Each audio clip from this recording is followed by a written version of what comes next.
Saludos cordiales a todos ustedes desde este canal 8, un canal pluralista, tinerfeño, para todo el archipiélago, y saludos incluso carnavaleros, si nos permiten.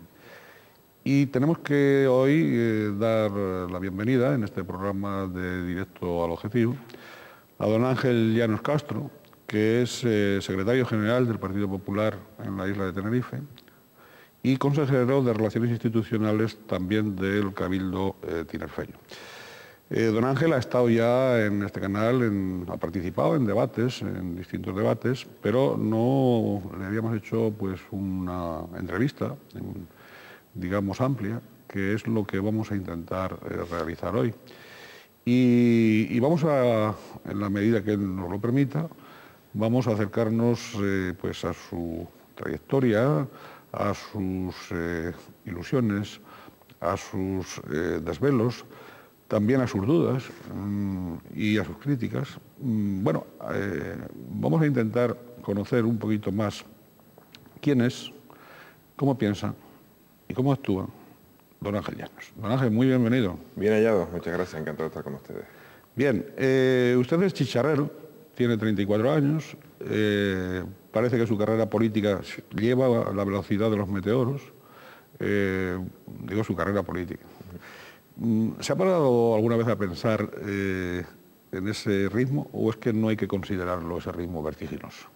Sí que lo he parado a pensar, ¿no? A veces que uno dice, bueno, tantas responsabilidades y tantas funciones en tan poco espacio de tiempo, cuando ves a otros compañeros en mi partido y en otros partidos que llevan un montón de años más, 4 o 5 veces lo que yo, y bueno, tan siquiera han alcanzado algunas de estas funciones, pues sí que se pone uno a pensar, bueno, no será demasiado rápido, porque mi abuelo siempre decía que cuanto más alto sube, más fuerte es la caída, ¿no?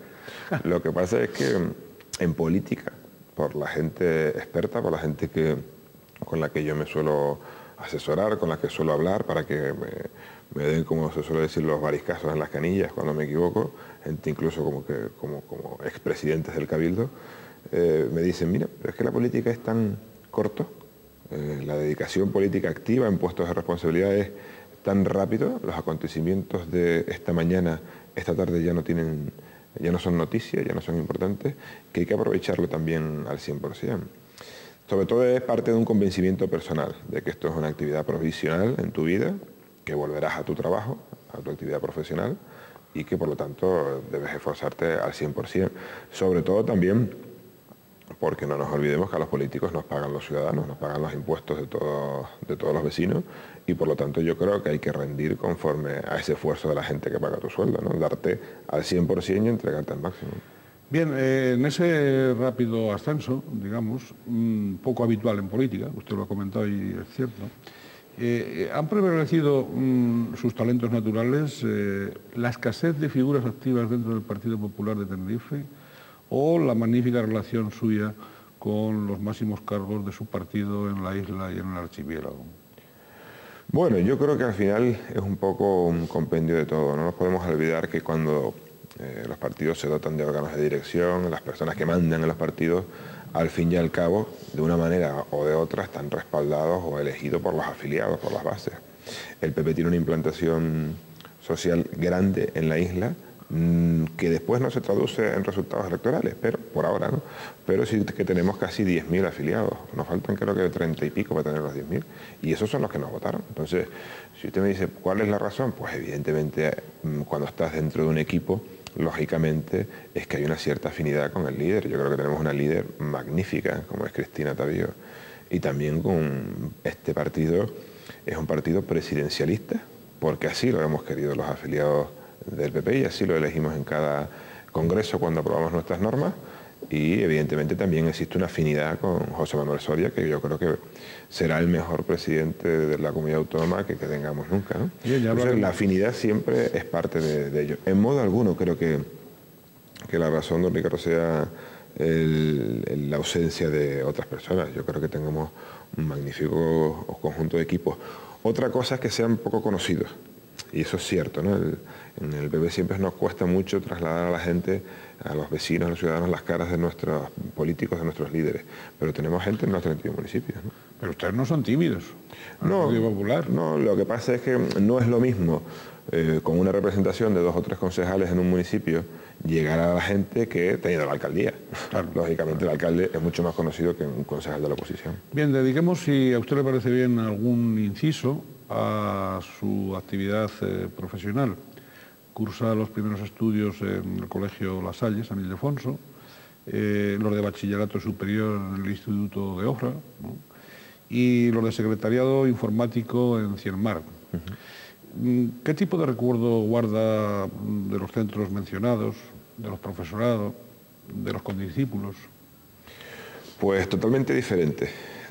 En el Colegio La Salle guardo sobre todo algo que me ha marcado y que marcará toda mi vida y la de mi pareja y la de mis hijos, que es la educación en los valores, la educación en la moral católica, la educación en un colegio religioso, como es el Colegio La Salle, los Hermanos de La Salle, que te imprimen ya no una actividad como practicante católico, ¿no?, sino una actividad y una forma de ser inspirada en valores tradicionales de la familia, del respeto al ser humano, del respeto a la vida y de anteponer la honestidad y la honradez a cualquier otro aspecto, ¿no?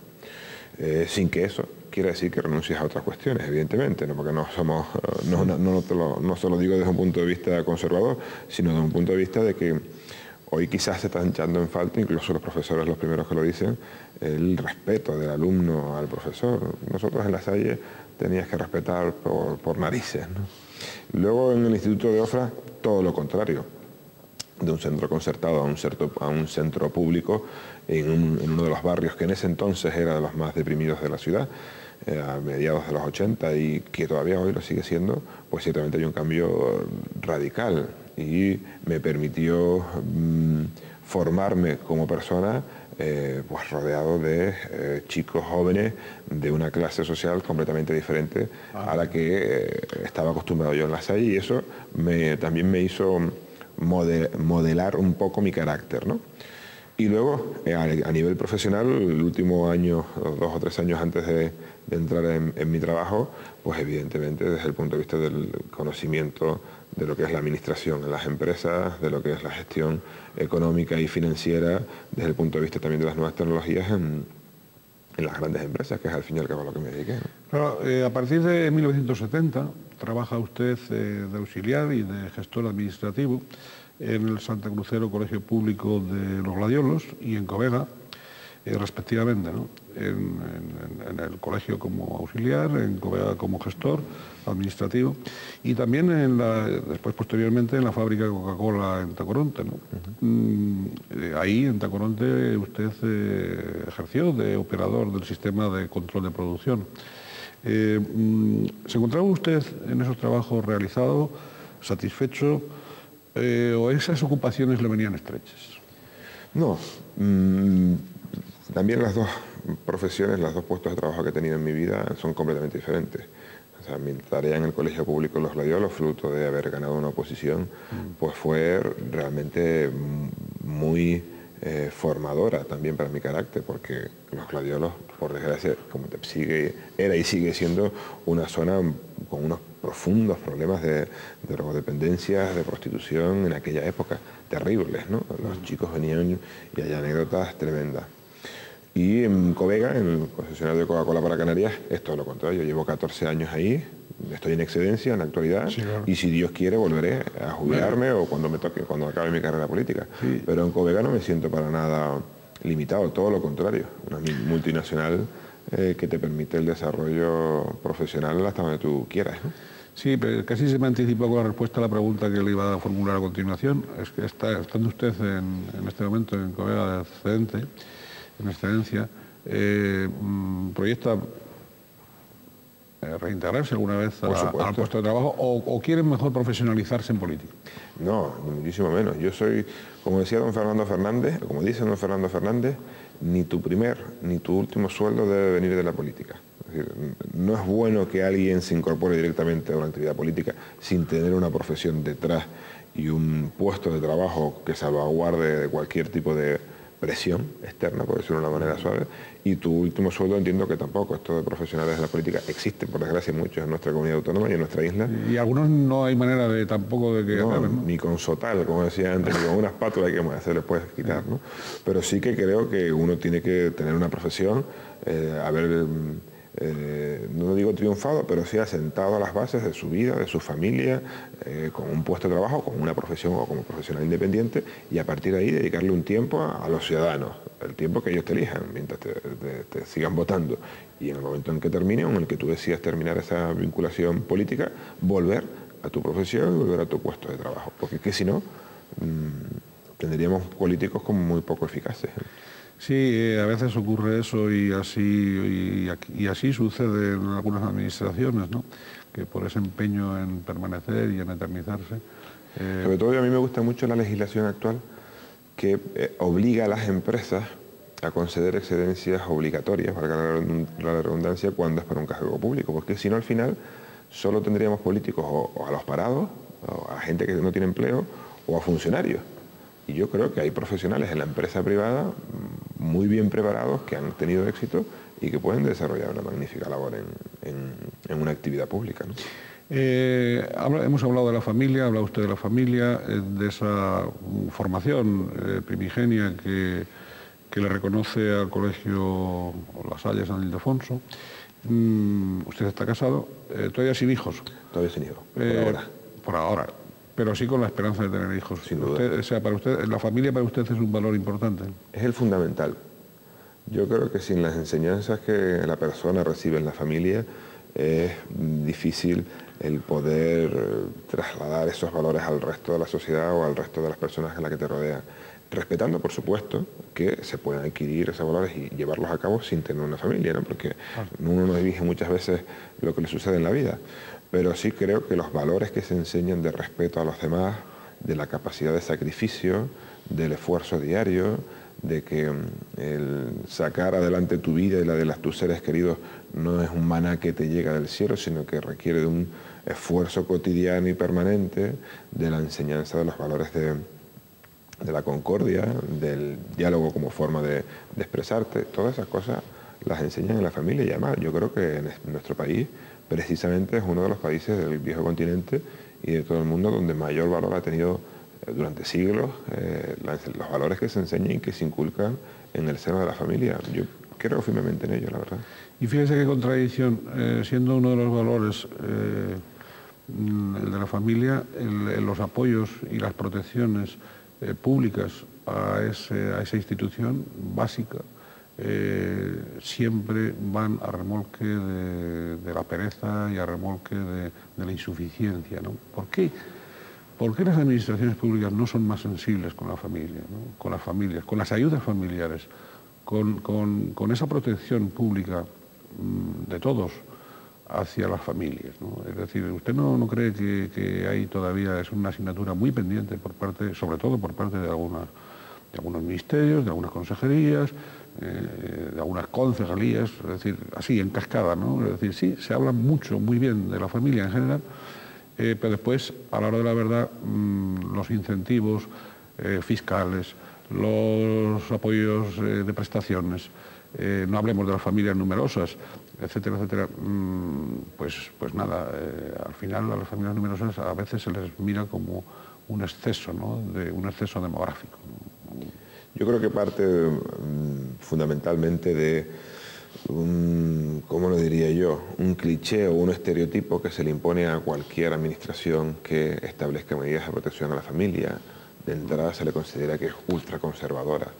Resulta que al final en los últimos años todo el mundo ha aplaudido, en mayor o menor medida, medidas que se han puesto en marcha, como por ejemplo la paga para las madres trabajadoras, para fomentar el que se pueda trabajar y tener hijos al mismo tiempo en la sociedad actual.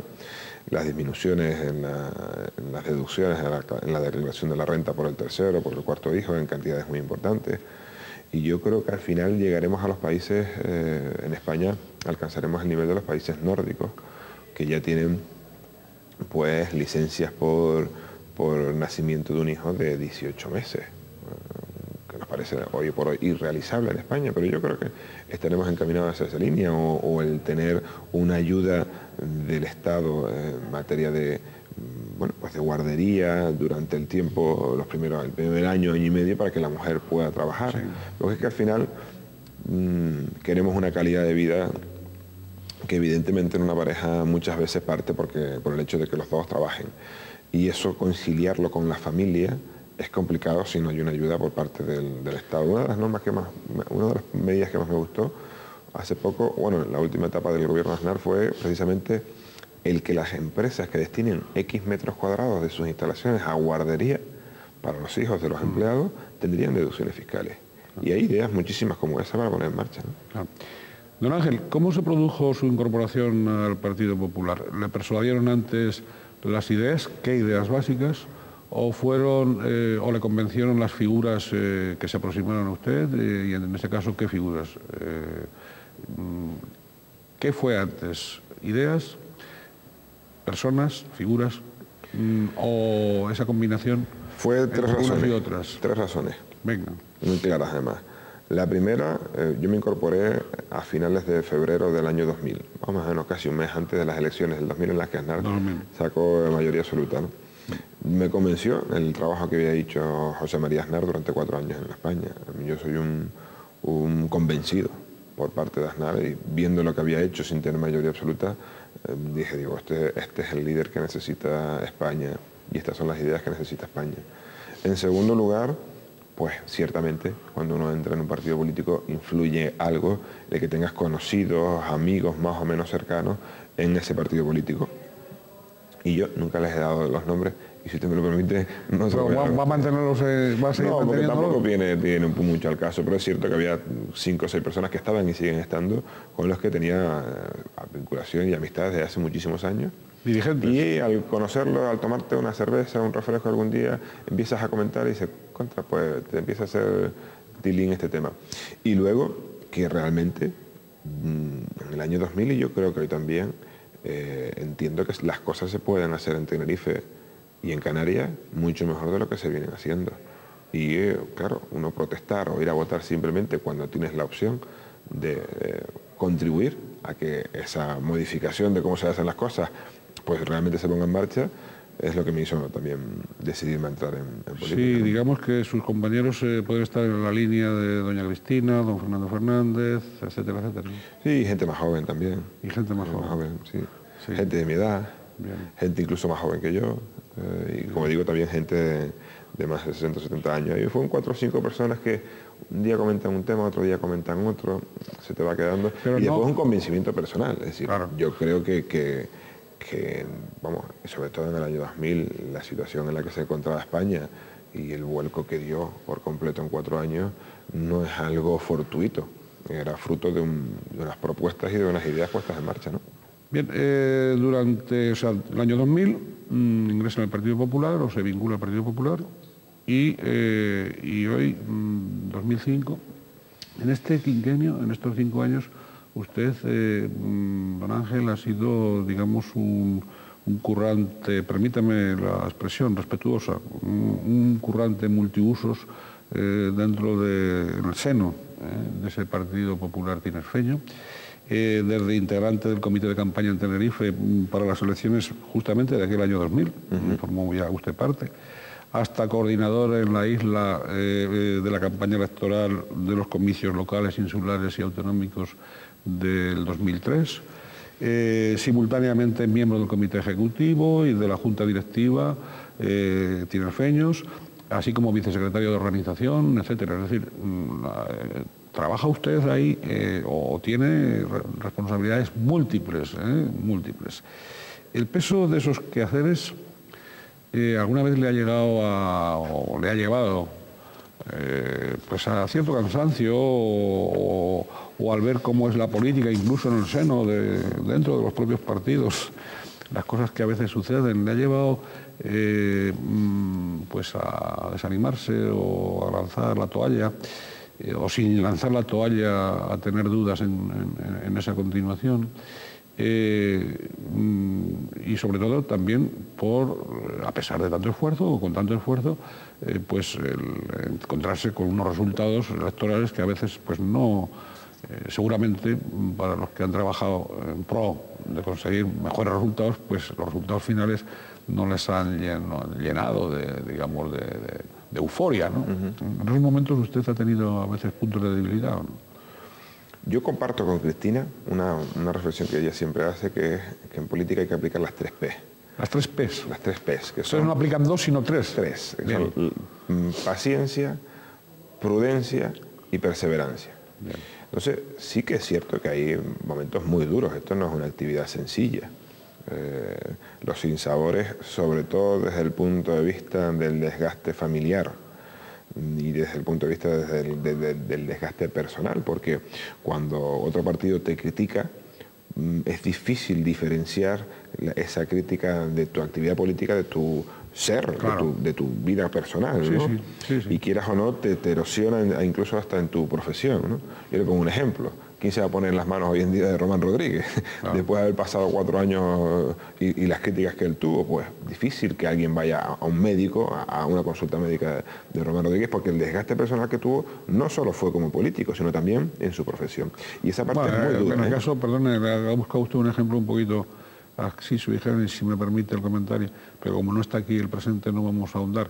En el caso de la actividad profesional médica, me parece que don Román no lo ha ejercido mucho. Ya, pero bueno, como él no está aquí... Con mayor razón. Como él no está aquí y no se puede defender, vamos a dejar las cosas así. No, pero lo decía desde el punto de vista simbólico, es decir, es verdad que hay una parte de desgaste personal muy duro. También le digo que cuando oigo a algunos políticos decir lo duro que se pasa en la política, bueno, obligado aquí no viene nadie. Aquí no le pone a uno nadie una pistola para que entre en un partido, para que se presente unas listas y para que opte un cargo público. O sea, si lo haces porque quieres, porque te convence, o porque tienes ganas, o porque te apetece, o porque te gusta, porque realmente crees que puedes hacer una buena labor.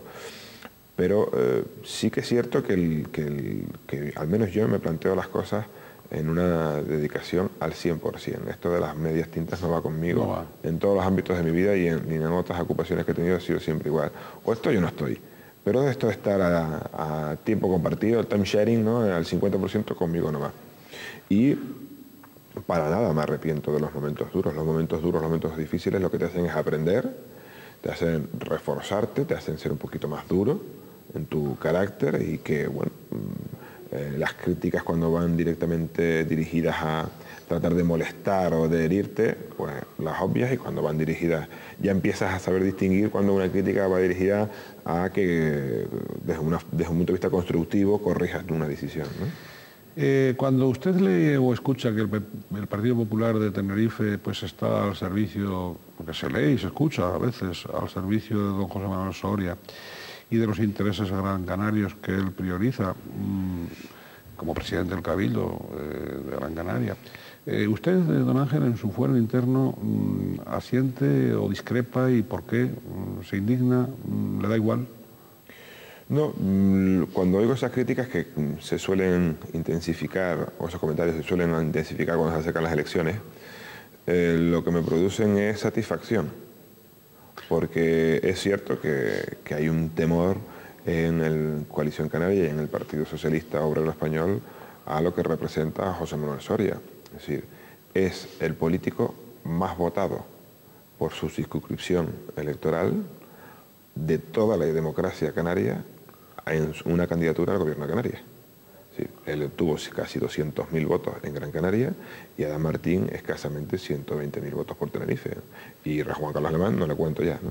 Entonces, ese arrastre electoral, ese respaldo no unánime, pero casi unánime, y que elección de tener un concejal en el Ayuntamiento de Las Palmas del PP a tener mayoría absoluta en el 95, aumentar esa mayoría absoluta en el 99 y obtener por primera vez mayoría absoluta en el Cabildo y ser el candidato al gobierno de Canarias más votado de toda nuestra historia al gobierno de Canarias por su circunscripción electoral, por Gran Canaria, pues eso genera temor porque se está empezando a extender la alfombra de un cambio político importante en nuestra sociedad y de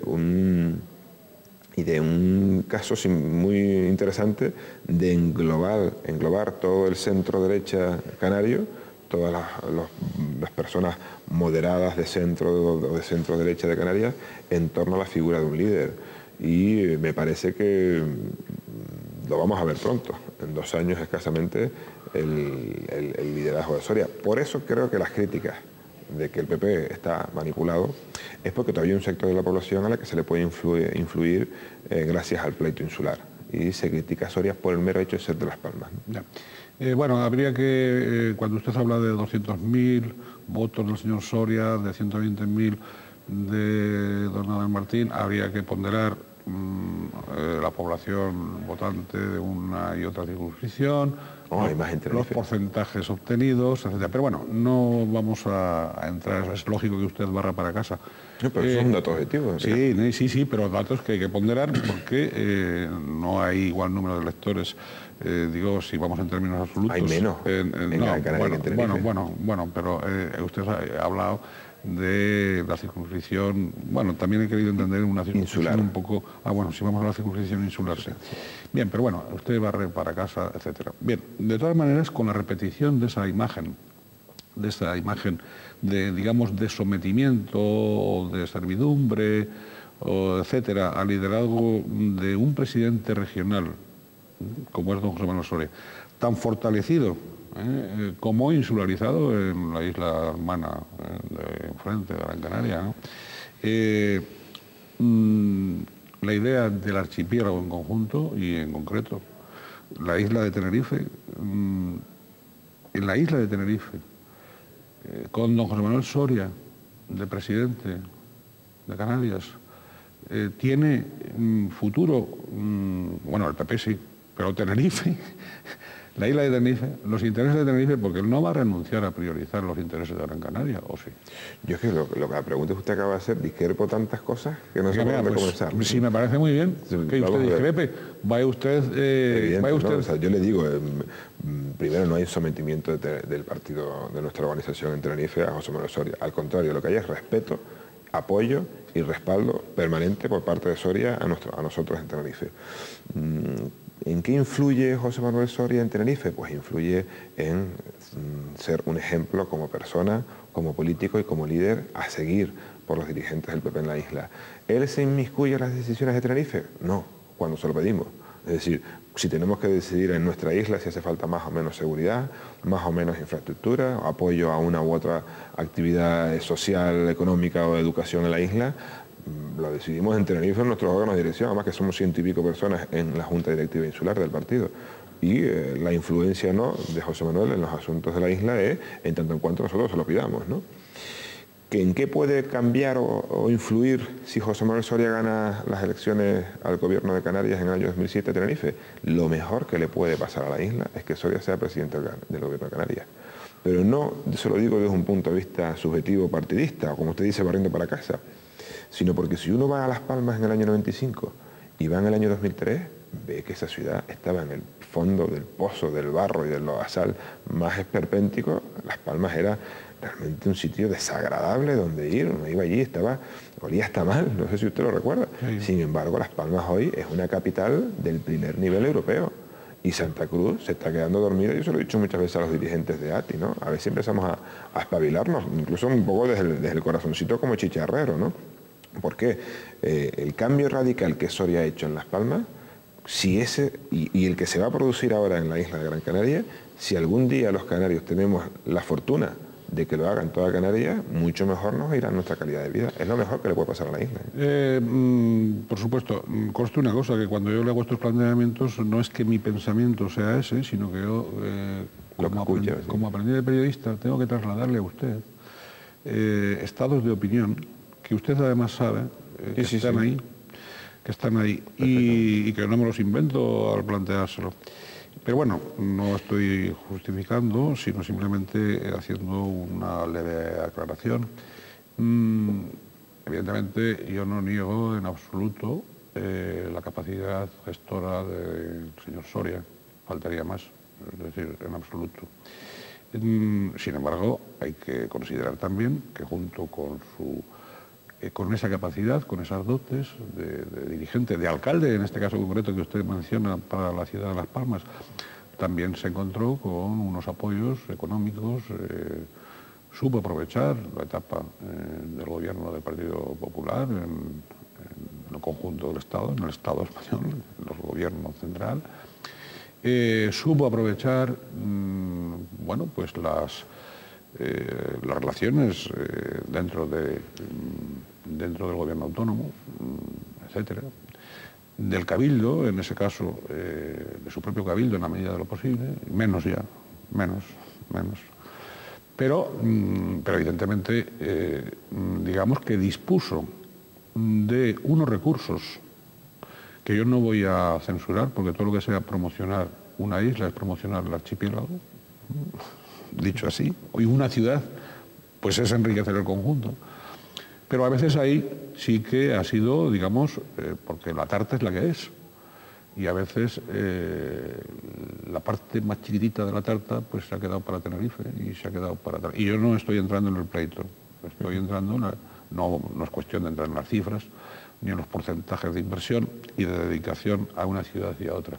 Que se tienen que espabilar, digamos, los gobernantes municipales de Santa Cruz de Tenerife, por supuesto, y tomar nota, pero reconozca usted que el señor Soria también ha dispuesto de unos recursos que no han sido iguales para el Ayuntamiento de Santa Cruz de Tenerife. Sí, pero o para la Laguna. Se lo reconozco con un matiz. O para la Laguna. Se lo reconozco con un matiz. Venga. O sea, ha tenido más recursos para la ciudad de Las Palmas y ahora para la isla de Gran Canaria que en otros lugares, pero no porque nadie se los haya dado, sino porque le ha sobrado valentía para poner en marcha los proyectos. Yo tengo perfectamente demostrado, y cuando quiera se lo enseño, que en la isla de Tenerife hemos tenido más apoyo económico del gobierno de Canarias y del Estado que en la isla de Gran Canaria en los últimos 10 años. Lo que ha faltado es valentía para tomar decisiones. Yo le pongo un ejemplo. Una inversión como el cierre del anillo insular, eso es una inversión que traslada la balanza del equilibrio inversor hacia nuestro favor en cualquier aspecto. Pero no se ¿Por qué no se ha hecho? No se porque los políticos de Tenerife no se han decidido. Porque los que han estado gobernando, sobre todo fundamentalmente, más que de Tenerife, la Consejería de Infraestructuras del Gobierno de Canarias, don Antonio Castro, no se ha decidido entre de las 10 o 12 opciones de trazado diferente que hay. O sea, si el Partido Popular hubiese estado gobernando la Consejería de Infraestructura, el cierre del anillo insular estaría ya hecho. No comenzado, hecho, porque es una obra de la que venimos hablando hace 8 años. Bien, es verdad que... Quiero decir, los fondos han estado ahí. ¿Que ha habido más inversión en Gran Canaria? Cierto, pero porque en Gran Canaria no tienen miedo a la respuesta social de un sector de la población que se manifiesta en contra de todo lo que se considere desarrollo o progreso desde el punto de vista de la infraestructura. Y aquí sí, aquí nos da mucho miedo a las manifestaciones. Sí, a veces sí, y a veces también incluso han fallado los propios ayuntamientos y han fallado el propio cabildo, y cada uno así en escala. Cada uno su responsabilidad. Y no hay que buscar solo el chivo expiatorio de la Consejería de Infraestructuras, que a lo mejor también ha tenido su parte de... La que más parte. La parte de culpa. Bien. Usted, don Ángel, estuvo al frente de la organización, fue el presidente del 11 Congreso Regional del Partido Popular, y ha sido un autor de la ponencia Retos de Progreso del 5º Congreso Insular de Tenerife, celebrado en el último de diciembre. ¿Cuál es la situación política hoy que usted ve en la isla de Tenerife, y qué horizontes más o menos en ese progreso que usted intuye, que usted diseña, que usted prepara para el Partido Popular y que se aprueba como ponencia, va como ponencia del Congreso, ¿no? Primero, ¿cuál es el panorama? Así, a grandes trazos, claro. Y segundo, ¿qué vías de progreso, esos retos de progreso, cómo hay que tomarlos? Bien, pues desde un punto de vista político, exclusivamente político, sí. Yo la isla la veo con una franca descomposición del Partido Socialista, no desde el punto de vista externo, sino desde el punto de vista interno. Las luchas intestinas, lo que han hecho con Santiago Pérez en la isla no tiene nombre, una persona con la que yo tengo profundas discrepancias ideológicas, pero lo que ha hecho su propio partido, devorándole a una de las figuras más importantes que ha tenido el socialismo tinerfeño, a mí me parece que no tiene nombre. Y esas luchas internas que se traducen a la hora de plantear propuestas concretas en tener hasta 5 posturas. Por ejemplo, en el puerto de Granadilla, 5 posturas diferentes en torno a una instalación portuaria. Quiere decir que están perdiendo cada vez más el apoyo de los tinerfeños. Los tinerfeños, me da la impresión de que no confían tanto a nivel local en el Partido Socialista y en sus dirigentes, precisamente porque ellos se están matando unos a otros.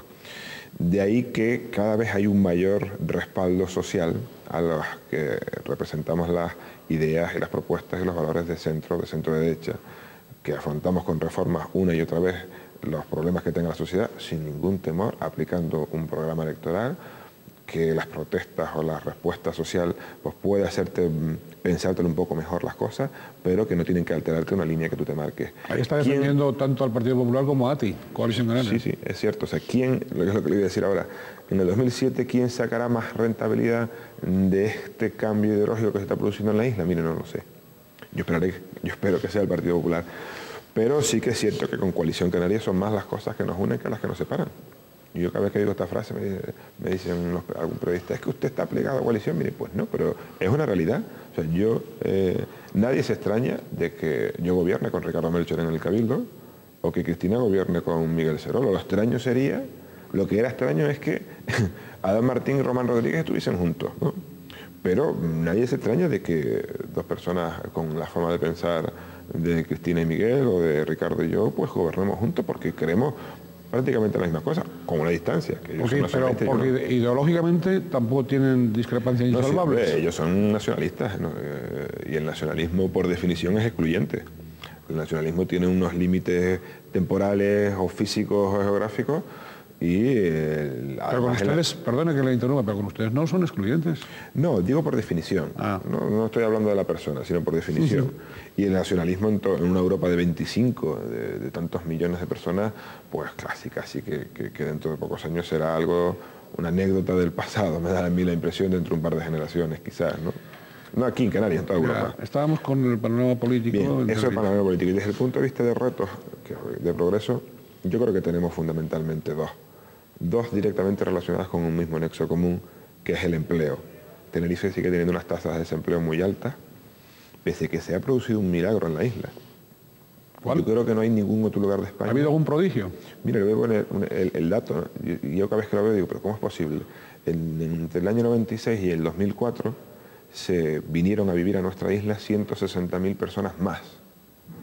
Bueno, pues nuestro mercado de trabajo no solamente asumió empleo, no solamente creó empleo para esas 160.000 personas, sino que además en cómputo total bajaron en 9.000 el número de parados.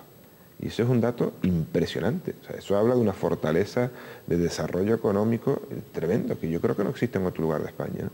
Entonces, sin embargo, a pesar de eso, seguimos teniendo una tasa de paro realmente alta, de un 11%. Lo hemos bajado a menos de la mitad, pero sigue siendo paro alta desde el punto de vista del objetivo que tenemos, que es alcanzar el pleno empleo, es decir, llegar a unas tasas del 5 al 6. Y eso es lo que le iba a decir, y tenemos también además, no solo llegar al pleno empleo, sino que también tenemos una alta tasa real, efectiva, de un empleo inestable, de un empleo temporal, de un empleo poco serio, digamos, ¿no? Bueno, sigue siendo elevado, pero gracias a Dios cada día es menos inestable el empleo, según los datos oficiales, ¿no? Sí. Entonces yo creo que con el nexo común del empleo, el reto que tiene la isla durante este principio del siglo XXI son dos: finalizar las infraestructuras que necesita Tenerife, las que necesita, no más, pero tampoco menos, y invertir claramente en que la calidad de todos sea más o menos la misma, la calidad de vida de todos los tinerfeños. Y eso parte porque buena parte de los esfuerzos vayan destinados a gasto social. Es decir, el que en este año se vayan a empezar a construir los hospitales del norte y del sur, o diferentes centros sociosanitarios, centros de día para mayores, es un esfuerzo que además tanto Coalición Canaria como el Partido Popular estamos convencidos de ellos, y por eso en los presupuestos del Cabildo, en los dos primeros presupuestos que llevamos en esta legislatura, la única partida que ha aumentado es la del gasto social, y no porque estemos mal realmente, sino porque queremos darle un salto de calidad a esa atención social a las personas que más necesidades tienen. Por eso digo que con el núcleo, con el nexo común del empleo, el reto de esta primera parte del siglo XXI es finalizar las infraestructuras y la protección social. Bien, hay decir, calidad de vida según y cómo. Hay evidentemente en nuestra sociedad, si usted me permite la observación, o al menos la opinión, hay distintos grados de calidad de vida. Es decir, tenemos una sociedad muy desestructurada en ese sentido, muy diferenciada. Tenemos bolsas de pobreza, tenemos bolsas de marginación, Sin duda. tenemos bolsas... Y evidentemente también hay otros estratos sociales que disfrutan de una vida mejor. Hay una cuestión que es ese reparto justo y equitativo de la riqueza que se produce, al que no le hincan el diente casi nunca las políticas de los gobernantes, ¿no? Bueno, no sé a cuál se refiere usted. Digo el reparto de la riqueza generada, es decir, el reparto de lo que se produce. Es decir, sí es verdad que hay algunas herramientas que se han puesto en marcha que quizás deben matizarse. Por ejemplo, la RIC. La RIC ha sido una herramienta muy importante, tan importante que es casi el doble los fondos que tiene la RIC que los fondos que hemos recibido de Europa. Fíjese usted que mira que hemos recibido fondos de Europa, pues el dinero acumulado por los empresarios en la RIC, en la Reserva de Inversiones de Canarias, es prácticamente el doble. Y claro, uno como ciudadano, más que como político, pero también como político, pero como ciudadano dice, bueno, pues sí, teóricamente es bueno que alguien se ahorre impuestos para invertirlo en su tierra, pero ¿se está invirtiendo bien ese dinero? ¿O al final se ha invertido exclusivamente en comprar, por ejemplo, pisos en Cabo Llano, en Santo Cruz?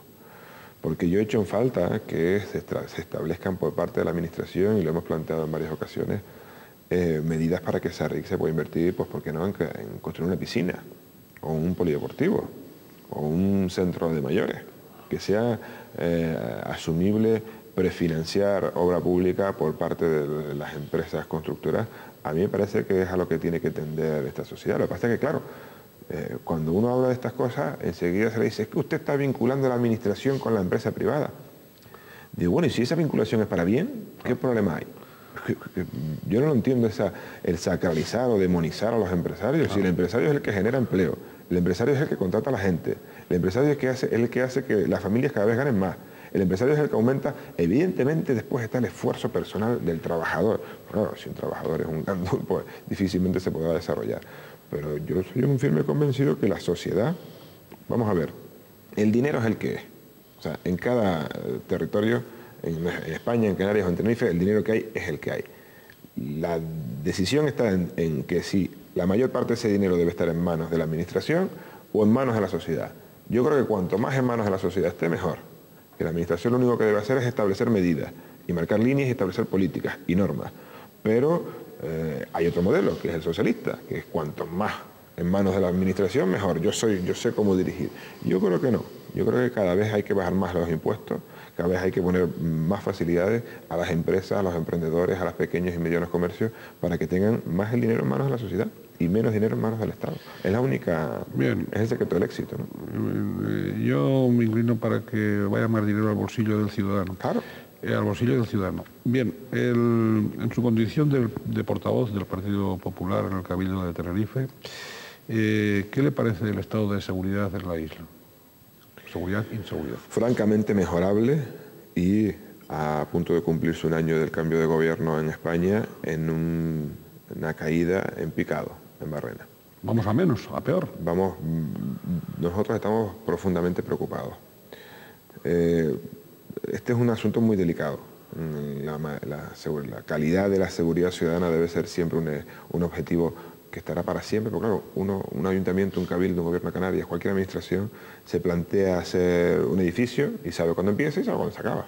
Seguridad ciudadana no. Es un servicio público que no tiene límite, que siempre será mejorable, porque la seguridad al 100% no existe. ¿Y cabe europeizar algún proyecto de mejora relacionado con la seguridad? Hombre, con la seguridad no, porque usted sabe que la seguridad se plantea en cuatro patas, que es policía local, guardia civil, Policía Nacional y la coordinación entre esas tres. ¿Y Policía Autonómica? Bueno, la Policía Autonómica, si viene a mejorar las cosas, sí. Si viene a aumentar lo que ya tengamos, sí, pero nunca si viene a sustituir a la Policía Nacional o a la Guardia Civil. Nosotros estamos demandando del Estado, desde el Cabildo, que cubra el catálogo de policías nacionales y guardias civiles y que lo amplíe a las necesidades actuales, que es alcanzar la media del resto de España, porque en Tenerife, desde la última vez que se actualizó el catálogo de la Policía Nacional, que fue en septiembre del año 2002, hasta ahora, pues ha aumentado la población y el Cuerpo Nacional de Policía tiene nuevas funciones que ejecutar, que antes no hacía, como por ejemplo una frontera en el aeropuerto de Tenerife Norte y el Centro de Internamiento de Extranjeros de Olla Fría. ¿Qué es lo que ha hecho el PSOE? Pues en lugar de dotar de 30 funcionarios a estos dos núcleos, que son los que necesitan para cubrir todos los turnos, para controlar los inmigrantes que llegan en los vuelos internacionales por Tenerife Norte y para controlar a los extranjeros retenidos en el centro de Olla Fría, lo que hace es retirar policías de las calles de La Laguna y Santa Cruz. Encima que tenemos dos comisarías deficitarias, pues aún así se retiran funcionarios de las calles para poder atender a estos servicios. Nosotros hemos pedido, y el presidente del Cabildo también lo ha hecho, en varias ocasiones al ministro del Interior, que esto no puede seguir así, ¿no?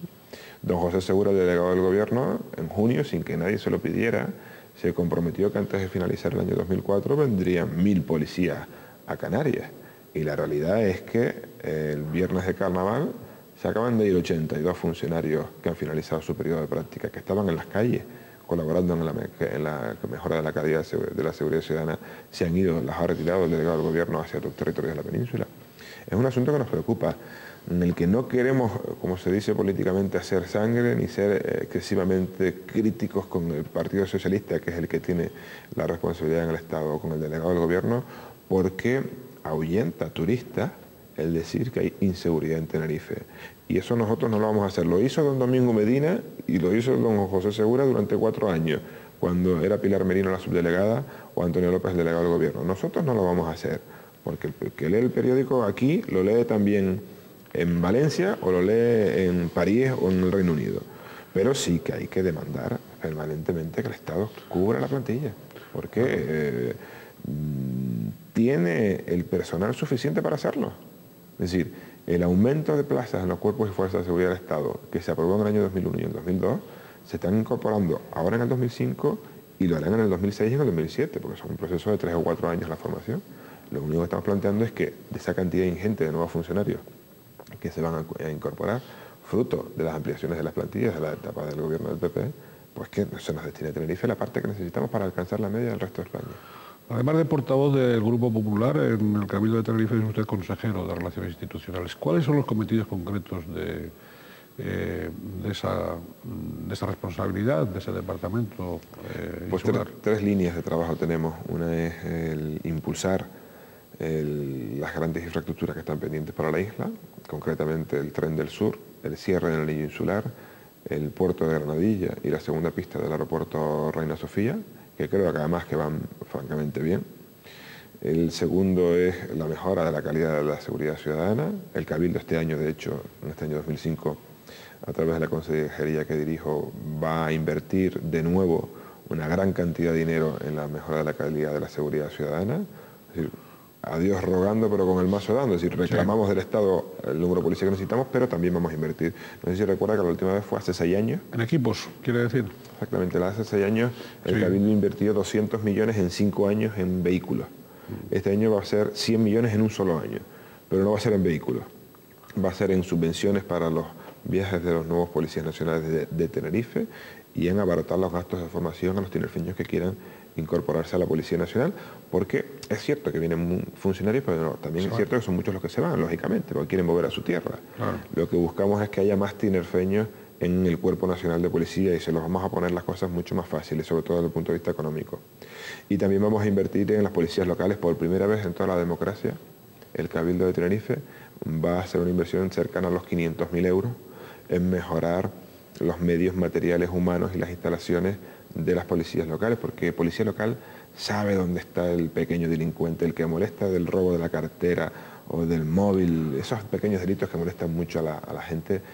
Quien mejor controla a ese pequeño delincuente es el policía local, que lleva toda la vida en el municipio. Este fue fulanito que vive allí. Entonces vamos a tratar de cuidar a nuestros cuerpos de policías locales. ¿Y la tercera línea? La tercera línea son todo lo que tenga que ver con las ayudas europeas, donde realmente estamos francamente satisfechos. Hemos dado un vuelco en nuestra isla en este área, hemos multiplicado por 3 el número de ayudas europeas que recibimos para los proyectos puestos en Tenerife.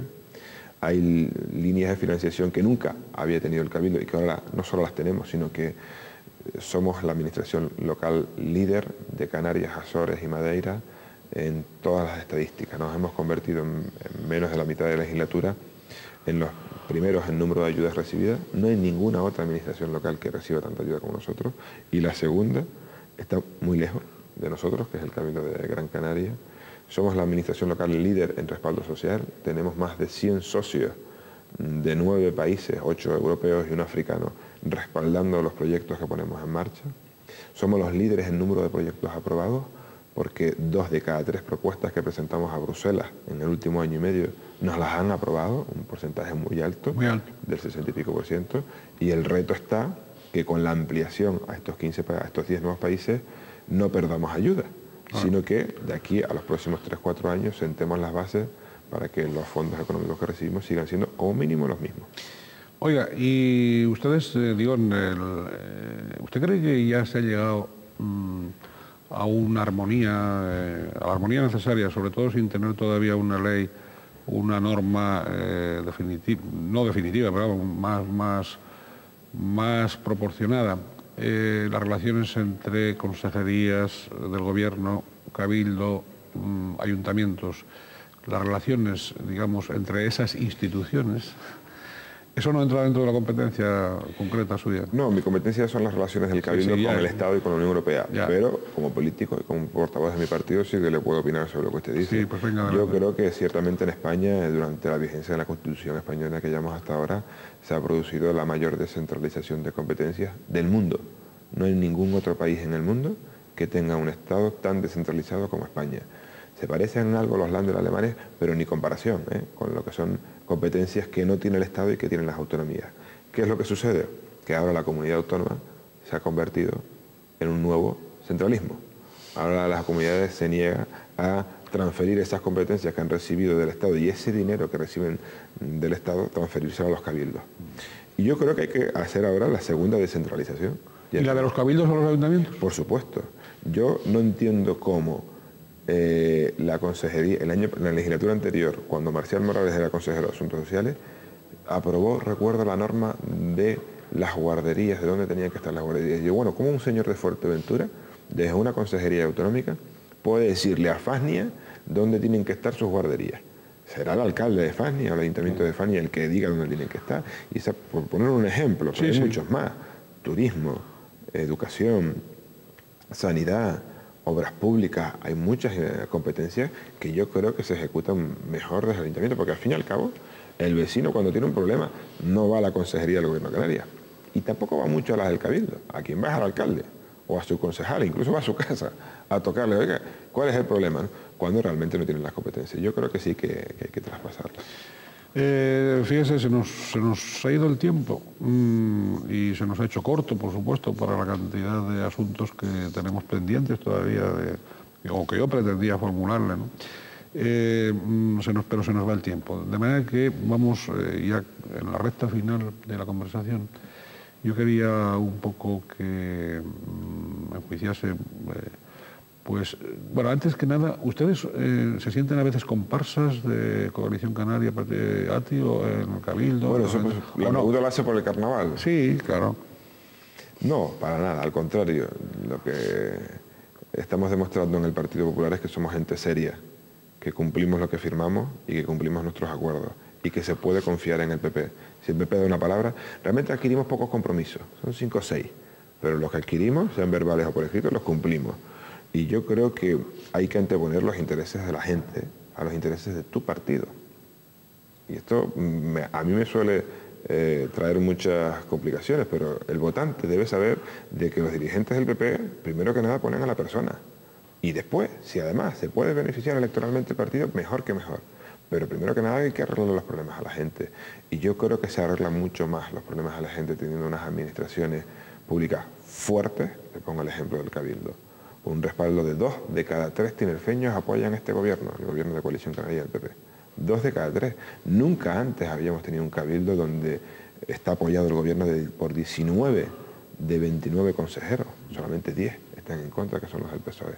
Y eso es algo bueno porque ayuda a facilitar las cosas, a que no haya un clima de tensión, de crispación, sino cada uno trabajando con sus ideas, con sus programas, con sus acuerdos, pero dialogando y estableciendo propuestas. Por eso le digo que lo de comparsa lo utiliza mucho el PSOE, ¿no? Ya, y Pero así bueno, no es. el PSOE del que usted tanto habla, el Grupo Socialista en el Cabildo tampoco es un incordio especial.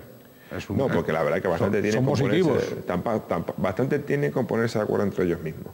Porque uno ve a veces que hay hasta 3 grupos dentro del Grupo Socialista en el Cabildo y a veces pierden un poquito los nervios, ¿no? Están empezando a entrar en una dinámica del insulto personal y de la descalificación, ¿no? Sí. Elecciones, es inevitable, elecciones europeas, acabar la entrevista preguntándole por las elecciones europeas, que por cierto, ahí ustedes hacen campaña no con los socios de gobierno. Socios de gobierno en el Cabildo, en ayuntamientos, en la comunidad autónoma. Y en muchos municipios. Sí, en muchos municipios. Sí, ha dicho ayuntamientos. Pero ¿están temiendo la ruptura por parte de coalición o no? No lo creo. A mí me da la impresión de que Coalición Canaria sabe que nosotros somos gente muy eficaz y muy seria a la hora de trabajar. Muy bien. ¿Y campaña de las elecciones europeas? ¿No van juntos? No, porque la Constitución Europea es una Constitución que es buena para Europa, para España, por lo tanto para Canarias y para Tenerife, pero es francamente mejorable. No es la Constitución que el PP hubiese llevado a los ciudadanos a refrendar el próximo 20 de febrero si hubiésemos seguido gobernando. Hemos perdido muchos pesos específicos a nivel europeo, hemos perdido poder de decisión, tenemos la misma influencia ahora que Polonia, cuando deberíamos tener la misma que Alemania, que Francia y que Reino Unido. Son la bajada de pantalones que hizo Zapatero nada más llegar al gobierno. Primero, el tratado no se firma en Madrid, sino en Roma, y segundo, aceptó menos peso de España que con el tratado anterior en Niza, pero eso no quita que en el cómputo total de la Constitución pues estemos de acuerdo, sobre todo en lo que se refiere a los valores que inspiran la Constitución y a las medidas para seguridad, delincuencia y terrorismo, que fueron impulsadas especialmente por José María Aznar. De ahí que nosotros estamos desde el primer día de la campaña pidiendo el sí de todos los tinerfeños, porque es una Constitución buena y que después habrá que mejorarla. Por supuesto que sí, pero vamos a conseguirla primero que se apruebe. Muy bien, pues muchísimas gracias, don Ángel, por estar, pues para todos los televidentes del Canal 8, por habernos dedicado su tiempo, por habernos dedicado bueno, su participación. Repito, tengo que, como casi pedir disculpas, porque nos hemos quedado, me he dejado yo, no usted, en muchos aspectos fuera, pero el tiempo manda. En todo caso, ¿usted quiere agregar algo? No, yo simplemente darle las gracias, que he estado encantado y que siempre es un lujo hablar con usted.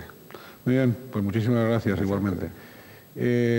A todos ustedes reiterarles nuestro saludo, nuestra invitación a que sigan con los programas, con todos los programas del Canal 8. Y bueno, y si nos lo permiten, ustedes saben que yo siempre me despido deseándoles felicidad en la medida de lo posible. Si me lo permiten, también en esta ocasión les voy a tener, dadas las fechas, que desear felices carnavales.